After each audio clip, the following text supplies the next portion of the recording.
March 4, 1944. Royal Air Force, Debden, Essex, England. Staff Sergeant Glessner Webicher stood under the left wing of a P-51B Mustang, watching his pilot prepare for a mission deeper into Germany than any single-engine fighter had ever gone.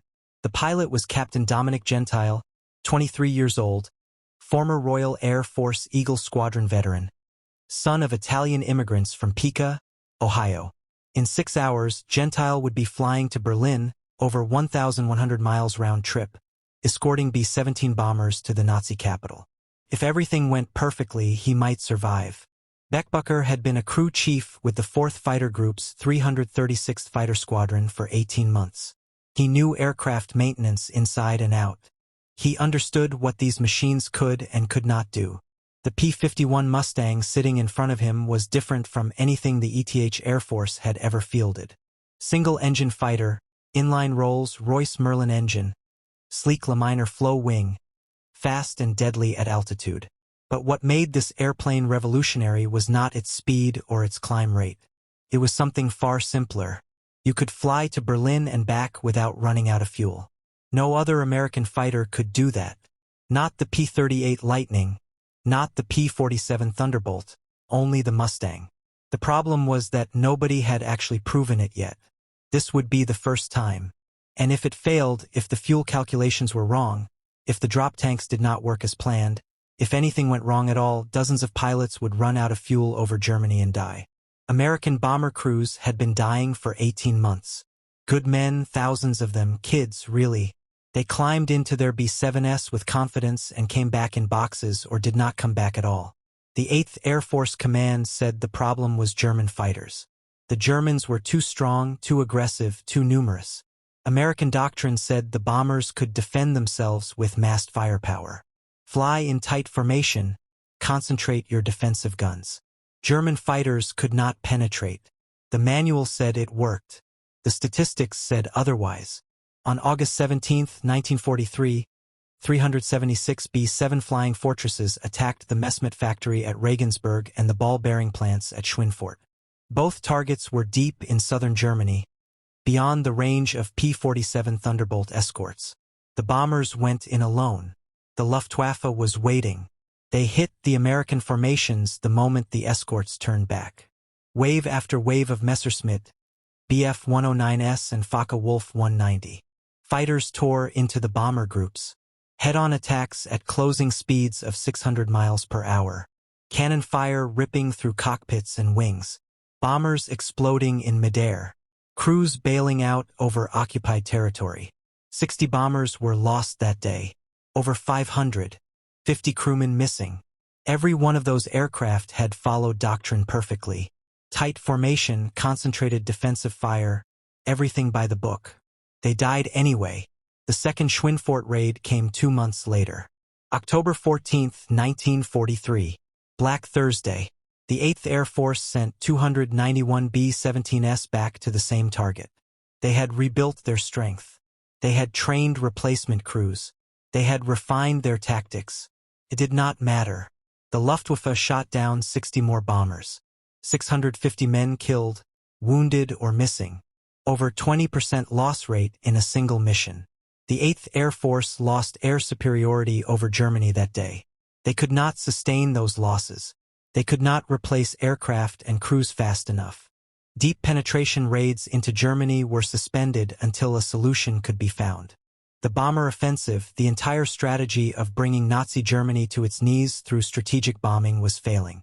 Not because of poor tactics, not because of inadequate training, because American fighters could not escort the bombers all the way to the target and back. The P-47 Thunderbolt was a magnificent aircraft. Rugged, heavily armed, capable of taking enormous damage and bringing pilots home. But it had a combat radius of less than 400 m with internal fuel. With external drop tanks, maybe 550 miles, Berlin was 600 miles from England. The math did not work.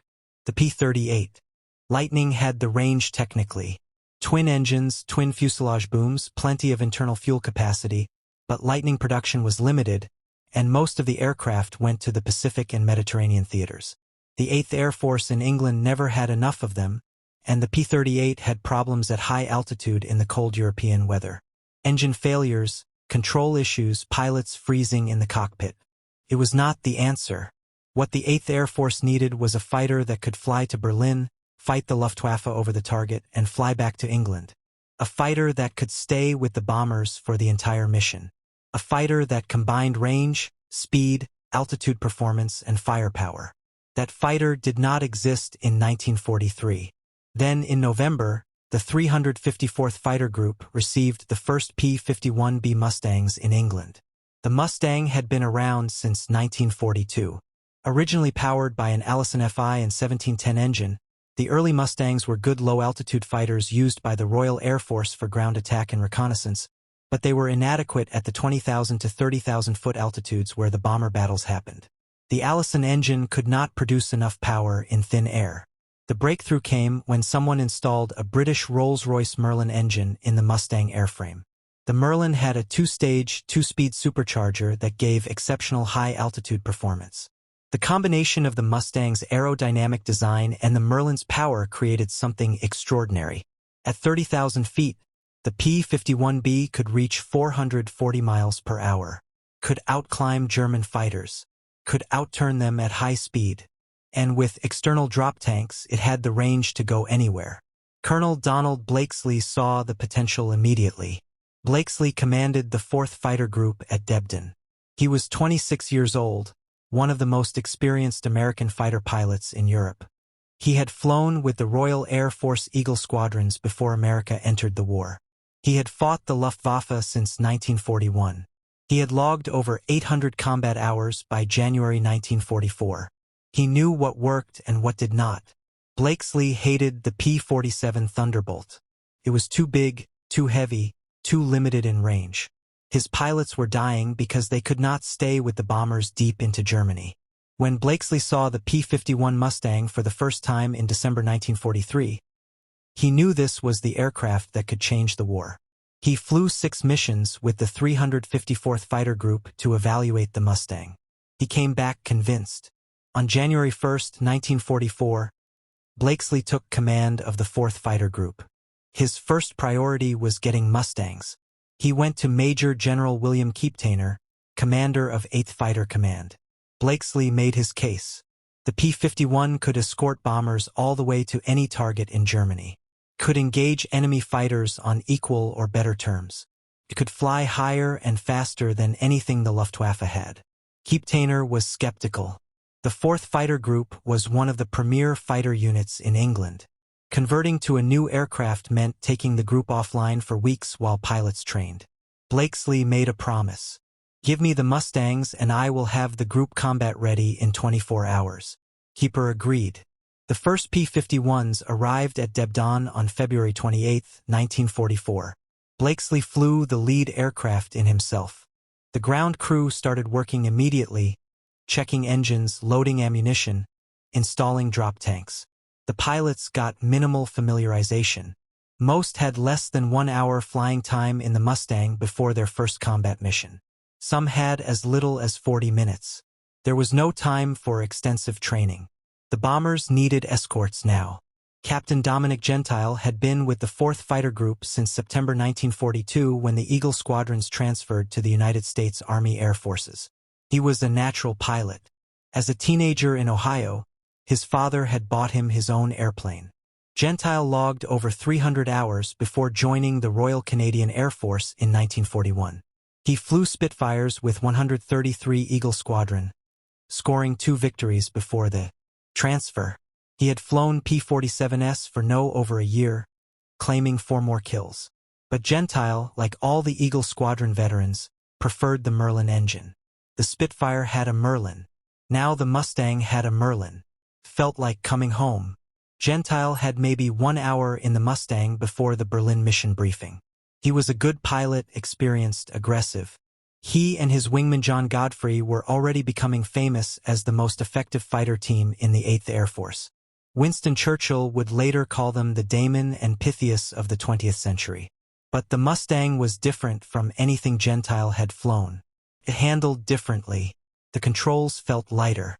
The visibility was better with the bubble canopy. Everything about it required adjustment. 1 hour was not enough time to become proficient. It would have to do. On the evening of March 3rd, the 4th Fighter Group received the mission briefing. The target was Berlin.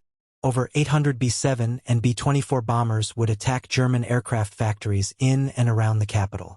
The mission required fighter escort for the entire route, inbound and outbound, over 600 miles each way. The 4th Fighter Group would provide part of that escort, joining the bomber stream over central Germany and staying with them through the target area.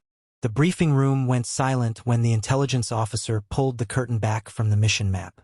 A red line stretched from Debden across the English Channel, across Holland, across northern Germany, all the way to Berlin. No American single-engine fighter had ever flown that far into Germany. Most of the pilots in that room had never been past the Rhine River.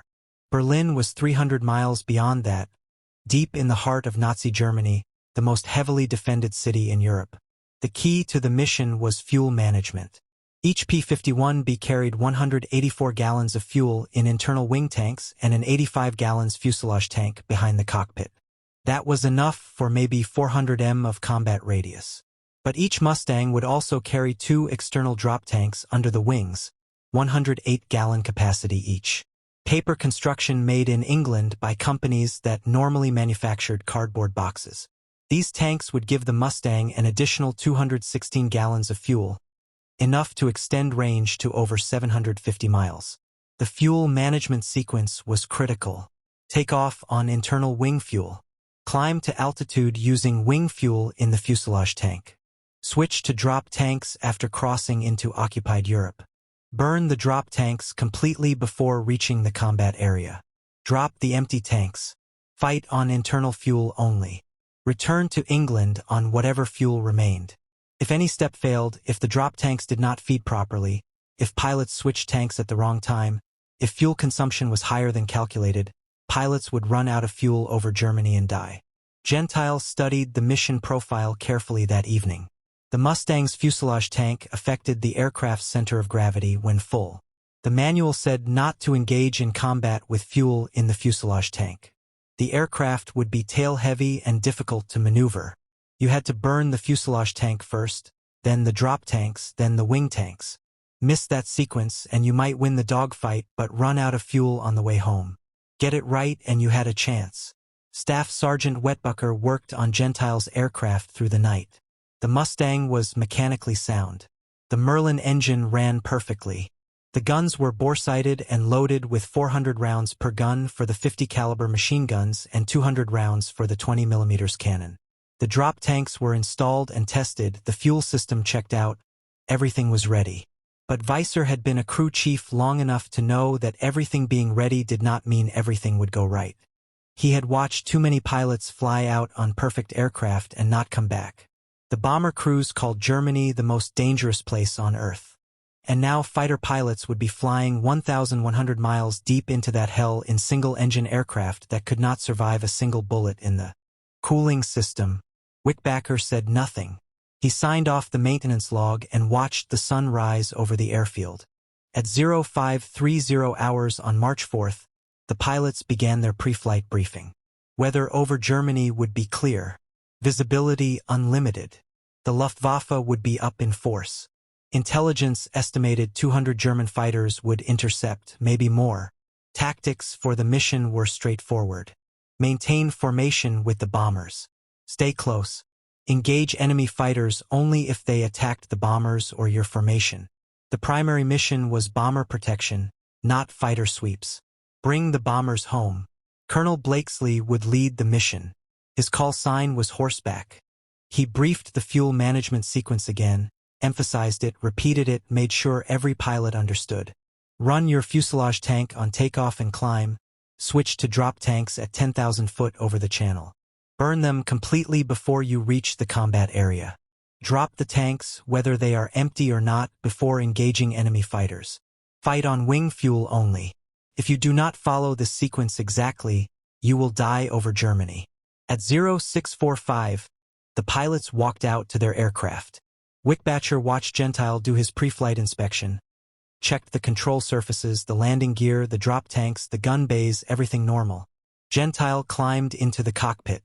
Wetbacker helped him strap in, checked his parachute harness, plugged in his radio and oxygen connections. Gentile's Mustang bore the name Shangri-La painted on the nose. It would become one of the most famous P-51s of the war. At 0700 hours, the first Mustang engine started. The Merlin had a distinctive sound, a deep throated roar that made the ground shake. One after another, engines came to life. The noise was overwhelming. Wickbatcher stood on the flight line and watched the Mustangs taxi toward the runway. They looked sleek and deadly, silver aluminum gleaming in the morning sun, drop tanks hanging heavy under the wings. They looked like the future of fighter aviation. Wickbacher hoped they were. Blakesley led the takeoff. His Mustang lifted off at 0720 and climbed into the gray English sky. The rest of the group followed, aircraft launching in pairs, forming up into flights and squadrons. Within minutes, Mustangs were airborne, climbing toward their rendezvous point with the bomber stream over the North Sea. What happened in the next 8 hours would change the air war over Europe forever. Captain Dominic Gentile had never been to Berlin. None of the 4th Fighter Group pilots had. Berlin was the forbidden city, the target that was too far, too dangerous, too heavily defended. American bombers had tried to reach it in daylight and failed. The losses were too high. The escorts could not go that far. Berlin was supposed to be untouchable. Today, that would change. The bomber stream appeared over the North Sea at 0815. Hundreds of aircraft, miles of sky filled with B-17s and B-24s flying in tight combat boxes. Each box contained 18 to 21 bombers stacked vertically and horizontally to maximize defensive firepower. From a distance, they looked like a massive armada, organized and powerful. Up close, you could see the individual aircraft, the names painted on their noses, the mission markings, the patches in the aluminum skin from previous battles. These aircraft had been to Germany before. Many had barely survived. They were going back. Gentile joined the bomber stream over Holland. The Mustangs slotted into escort positions, flights of 4 aircraft above and beside the bomber formations. The tactics were simple. Stay close. Watch for enemy fighters. Protect the bombers at all costs. The Luftwaffe would come. Everyone knew it. The question was when and where and how many. The fuel situation was working as planned. Gentile burned his fuselage tank during climb-out, switched to drop tanks over the channel and watched the fuel gauge carefully as he flew east. The drop tanks fed normally. No leaks, no pressure problems. So far, everything was perfect, but perfection in combat never lasted. The first German fighters appeared at 0930, 50 miles west of Hanover. Bf-109s, multiple squadrons, maybe 40 aircraft. They dove on the bomber formations from 25,000 feet, standard German tactics, high-speed slashing attacks, fire and breakaway before the defensive guns could track effectively. The formation leaders called out the bandits. The Mustang pilots climbed to intercept.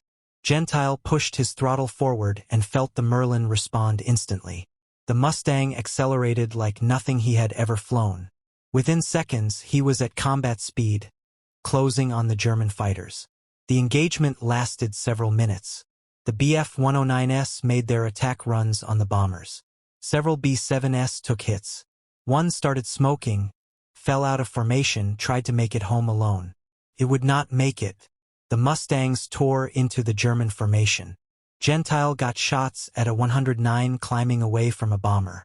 The German fighter rolled and dove away. Gentile did not follow. His job was to stay with the bombers. The 109s broke off. Too many Mustangs. Too aggressive. The Germans climbed away and regrouped. They would try again later. Gentile checked his fuel. The drop tanks were almost empty. He switched back to wing tanks, pulled the emergency release handle, felt the tanks separate and fall away. The Mustang felt lighter immediately, cleaner, faster. He was fighting on internal fuel. Now everything from here on would be measured in minutes and gallons. At 1,000 hours, the bomber stream crossed into the Berlin defense zone. The flak started immediately. Blackpuff's 88mm anti-aircraft fire filled the sky. The flak batteries knew the altitude and airspeed of the formations.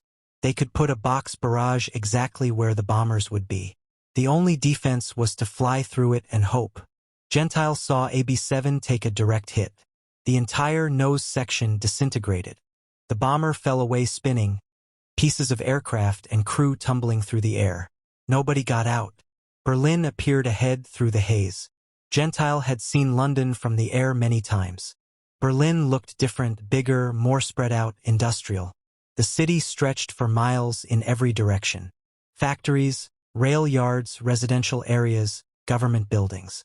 This was the heart of Nazi Germany. This was the place no American fighter was supposed to reach. And now Mustangs were flying over it at 26,000 feet. The bombers began their bomb runs. The lead groups opened their bomb bay doors, lined up on their targets, flew straight and level while the bombarders took aim. This was the most dangerous part of any mission. The aircraft could not maneuver during the bomb run. They were completely vulnerable to flak and fighters. The bombarders called out their adjustments. Left, right, steady, bombs away. The B-7s lurched upward as tons of high explosive fell toward the city below. The Luftwaffe hit the formation with everything they had. Over 100 German fighters attacked from multiple directions simultaneously. Fw-190s, Bf-109s, Me-210 twin-engine destroyers. They came in fast and aggressive, pressing their attacks despite the Mustang cover. Several bombers went down. Others took heavy damage. The Mustangs engaged the German fighters wherever they could, breaking up attacks, forcing the enemy to fight defensively instead of focusing on the bombers. The bomber stream turned for home at 10:40. The surviving aircraft closed up their formations. The gaps where lost bombers had been painfully obvious. Behind them, Berlin burned. Smoke rose thousands of feet into the air. The mission had hit its targets, but the cost was high. The flight back to England was a running battle.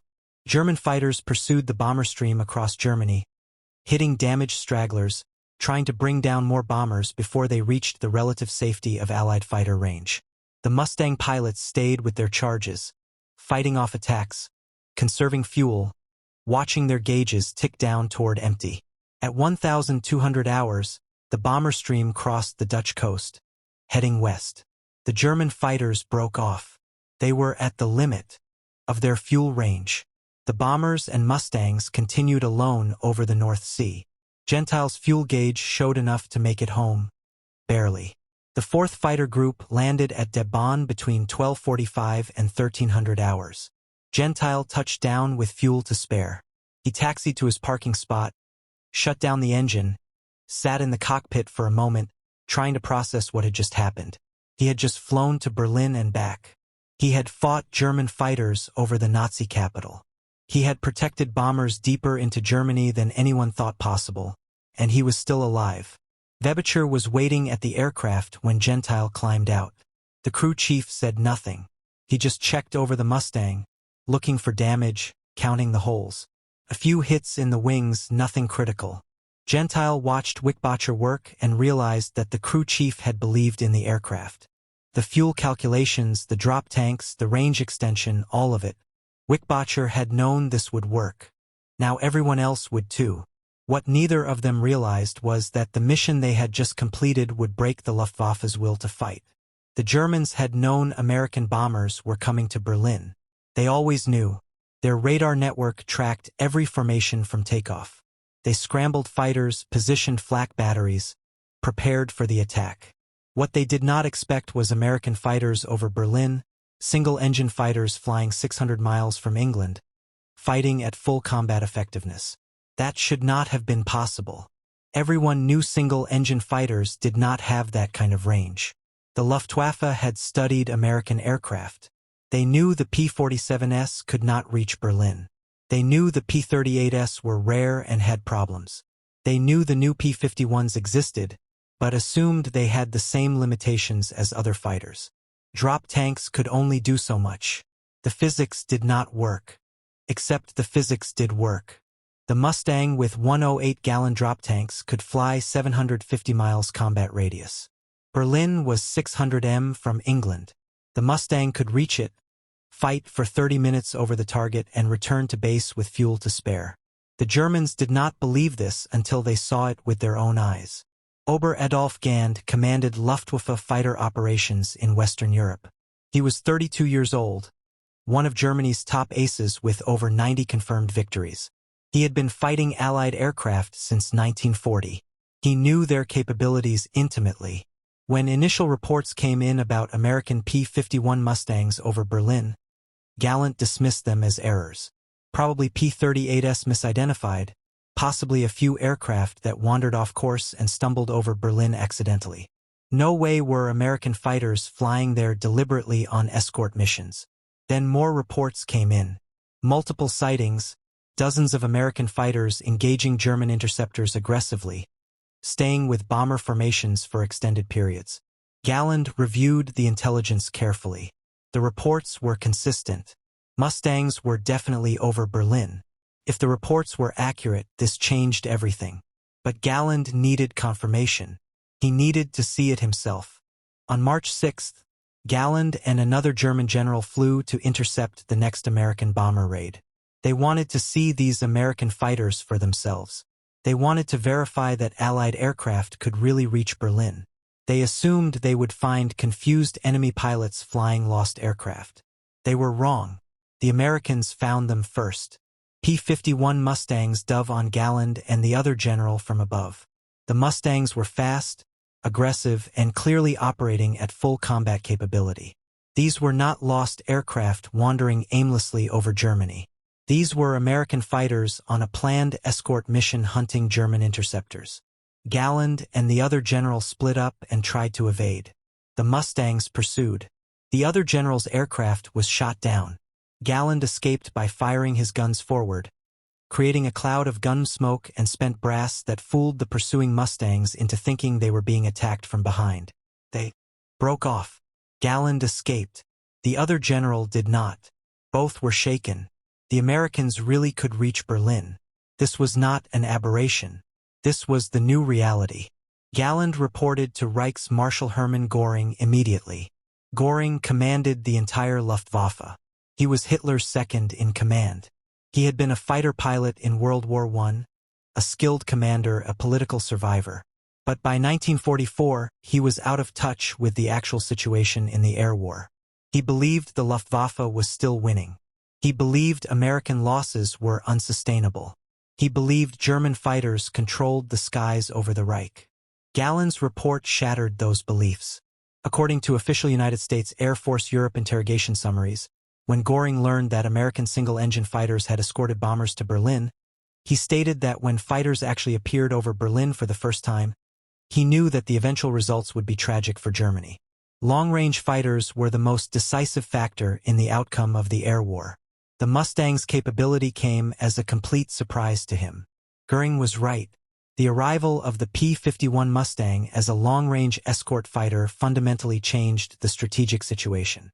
For 18 months, the Luftwaffe had successfully defended German airspace by attacking unescorted bombers. German fighters waited until Allied escorts reached their fuel limits and turned back. Then they hit the bombers without opposition. It worked perfectly. American losses were staggering. But now American fighters could escort the bombers anywhere. There was nowhere in Germany the Luftwaffe could hide. Every target was vulnerable. Every city could be bombed with fighter protection. The defense of the Reich had failed. The psychological impact on German fighter pilots was severe. For 3 years, they had owned the sky in defensive operations. They knew they could outfight bombers. They knew they could defeat fighter escorts by forcing them to turn back. That confidence was breaking down. Pilots who used to press attacks were becoming hesitant. They were not sure anymore if American fighters would leave or stay. They were not sure if engaging the escorts would work or get them killed. The Luftwaffe was losing its aggressive edge. German pilots tried to adapt. Some avoided the Mustangs entirely and only attacked bombers when escorts were absent, but the escorts were never absent anymore. The P-51s stayed with the bombers all the way to target and all the way home. There were no gaps in coverage. Other German pilots became more aggressive, closing to shorter ranges, taking more risks, trying to shoot down bombers before the escorts could intercept.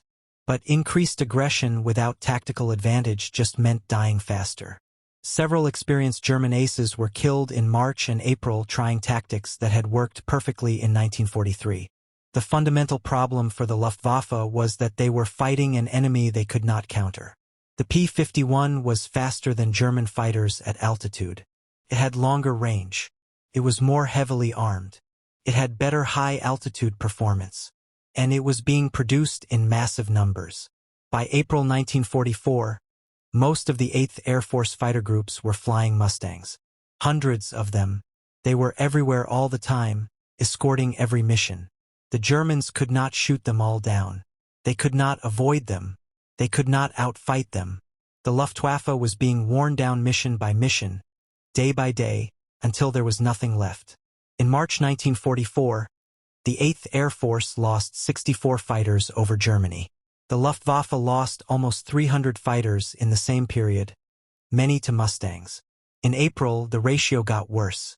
In May, worse still. By June 1944, the Luftwaffe was losing 2 to 3 fighters for every American fighter shot down. The kill ratio had reversed completely. The hunters had become the hunted. On June 6, 1944, the Allies invaded Normandy. Over 15,000 Allied aircraft supported the invasion.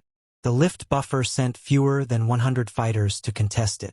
They had lost so many aircraft and pilots in the previous 3 months that they could not mount an effective defense. Allied air superiority was total. American and British fighters flew over the invasion beaches unopposed. German ground forces fought without air support. Their positions bombed and strafed continuously. The Normandy invasion succeeded in part because the Luftwaffe had been destroyed in the air war over Germany. The P-51 Mustang was the aircraft that destroyed it. The modification that made this possible was remarkably simple. The P-51B already had good range with its internal fuel. 184 gallons in the wings, 85 gallons in the fuselage tank. But it was the addition of the 108 gallons external drop tanks that changed everything. Those tanks were not made of metal. They were made of paper. Craft paper laminated with resort glue formed over wooden molds hardened into cylindrical shapes 100 in long. They looked crude. They looked like something you would ship products in, not something you would hang on a fighter aircraft, but they worked. The paper tanks were manufactured in England by companies that normally made cardboard boxes and industrial packaging. They were cheap to produce, light and weight, and did not require scarce strategic metals. They could hold fuel for 5 to 6 hours before the glue began to break down and the tanks started leaking. That was long enough for a mission to Berlin and back. The tanks were single-use. Once dropped, they were gone. But that was acceptable. They cost almost nothing to make. American factories could produce them by the thousands. The installation was straightforward. Each tank mounted on a bomb rack under the wing. Fuel lines connected to the main fuel system. A pressure line ensured the fuel would flow at altitude. A manual release handle in the cockpit allowed the pilot to jettison the tanks when empty. The entire system added minimal weight and drag when the tanks were empty and about to be dropped. When full, the tanks degraded performance slightly, but the extended range made that trade-off worthwhile.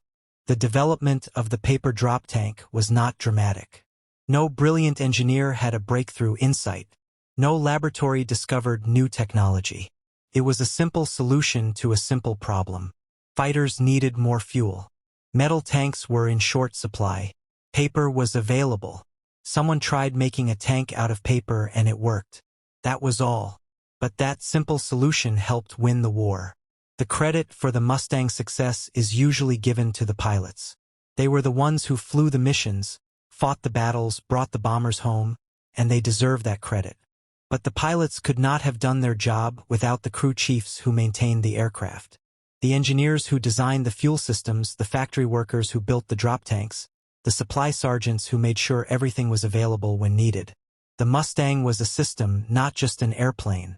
Every part of that system had to work perfectly every time or people died.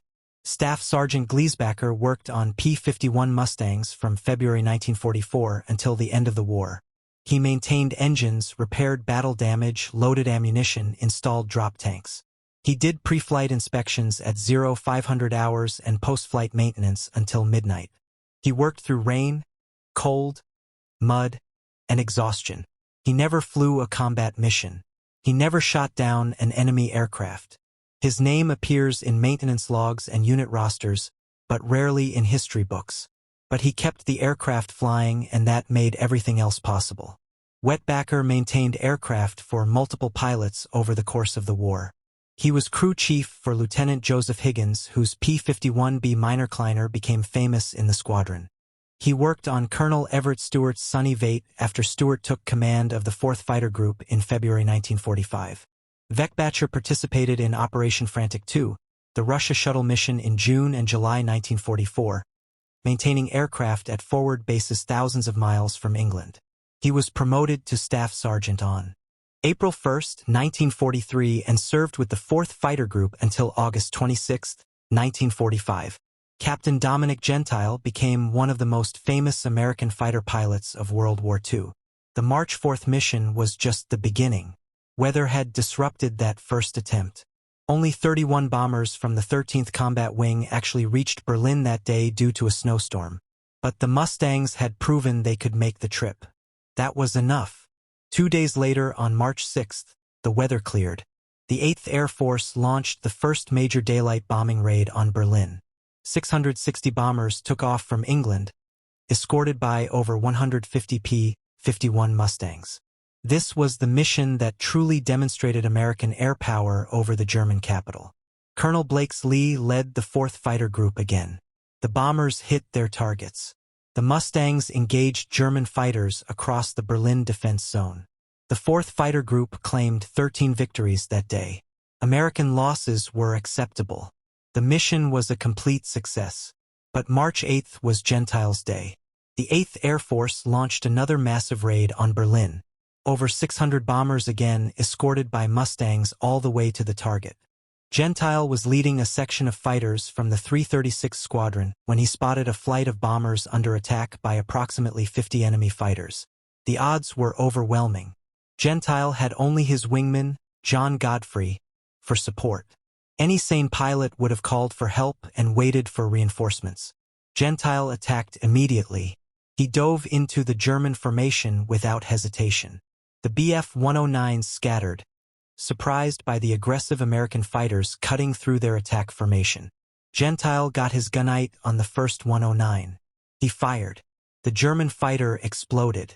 Gentile reversed hard, looking for the next target. Another 109 crossed in front of him.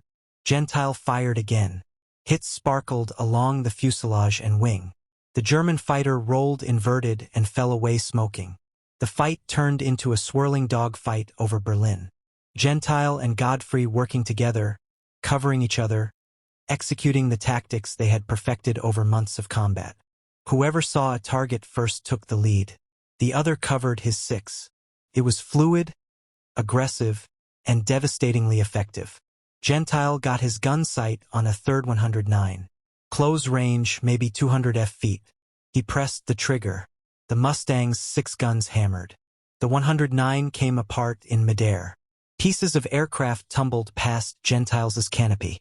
3 confirmed kills in one mission, plus 1 shared with Godfrey.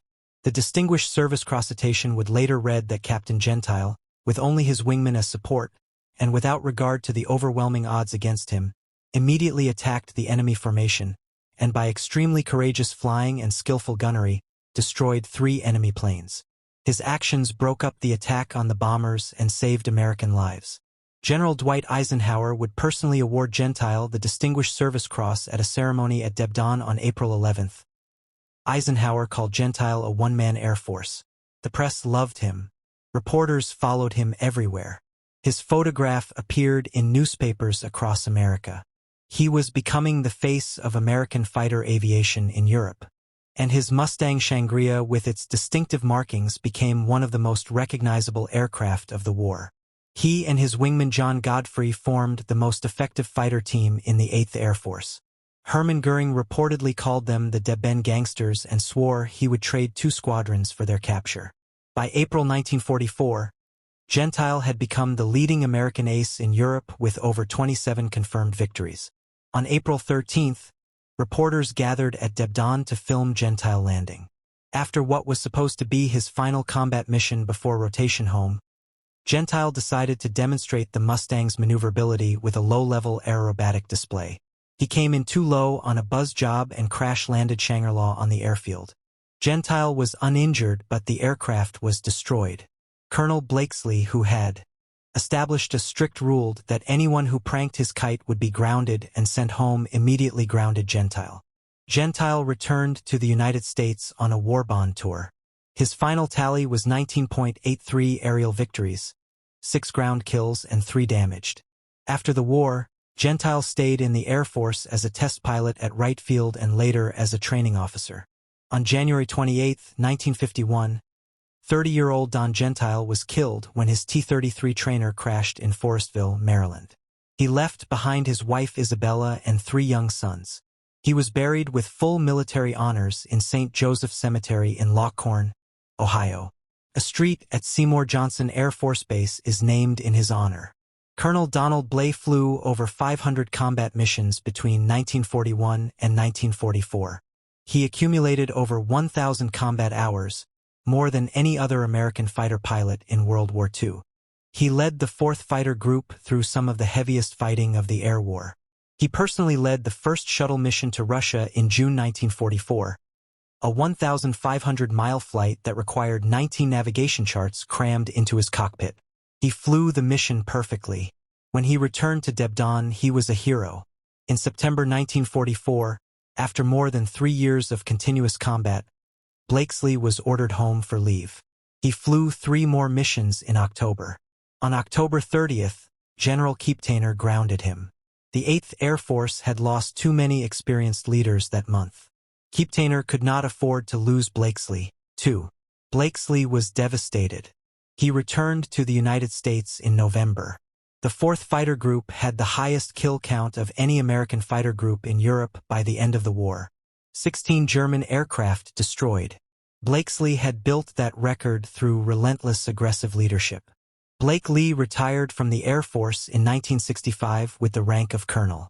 He died on September 3, 2008 at age 90 and was buried at Arlington National Cemetery with full military honors. That is how wars are actually won. Not through brilliant generals or advanced technology alone, but through the work of thousands of people doing their jobs perfectly under impossible pressure. The pilots who flew into the most dangerous skies in the world every day. The crew chiefs who maintained aircraft through the night so pilots could fly at dawn. The engineers who solved fuel range problems with paper and glue.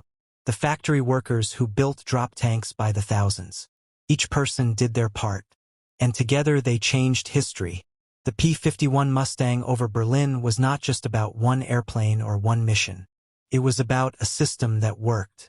It was about people who saw a problem, found a solution, and made it happen.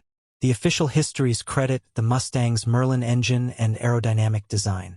Those things mattered, but they were not enough by themselves. The real breakthrough was the drop tank, a simple paper cylinder that gave American fighters the range to escort bombers anywhere in Europe. That tank was not developed in a laboratory. It was not the product of years of research. It was a pragmatic solution to an immediate problem built by ordinary people using available materials. And it worked. Goering was right when he said the Mustang decided the war. But it was not just the airplane. It was everything that made the airplane effective. The range, the firepower, the reliability, the crew chiefs who kept it flying, the pilots who pushed it to its limits, the paper drop tanks that extended its reach beyond what anyone thought possible. All of it together, working as a system, overwhelming the Luftwaffe through persistence and volume and superior logistics. Germany could not compete with that. They had excellent aircraft. They had skilled pilots, but they did not have the industrial base, the training pipeline, or the fuel supplies to sustain the fight. The Americans did, and that made all the difference. If you found this story compelling, please like this video. It helps us reach more people who value these forgotten chapters of history. Subscribe to stay connected with more untold stories from World War II. And leave a comment below telling us where you're watching from. Our community spans the globe. From history students to veterans, from aviation enthusiasts to families preserving memories, You are part of something meaningful here. Thank you for watching. Thank you for remembering. These stories matter. These people mattered and they deserve to be honored.